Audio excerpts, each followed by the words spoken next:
12/2/2026 मध्ये आम्ही शासनाने जो आमचे जो कायदा काढला तो शासनाने रद्द करावा।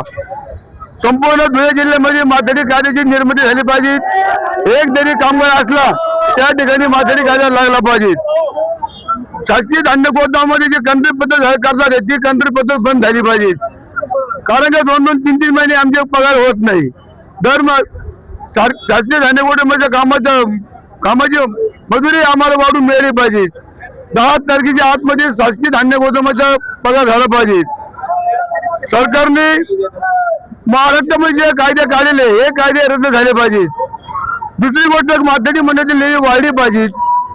आज आम्ही कष्ट करतो, घाम घालतो आणि आम्हाला शेवट म्हातारपणामध्ये काही नाही। या ठिकाणी आमदार खासदार हे एकदा निवडून गेले म्हणजे यांना पेन्शन मिळते।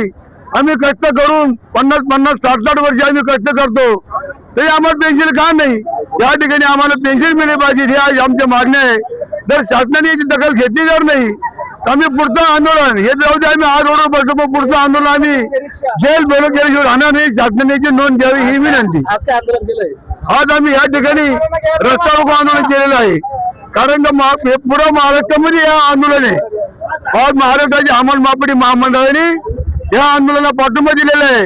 त्यांच्या आदेशाप्रमाणे आज आम्ही पर्वत चौफुलीवर रस्ता रोको आंदोलन केलेलं आहे। तरी याची शासनाने दखल घ्यावी ही विनंती।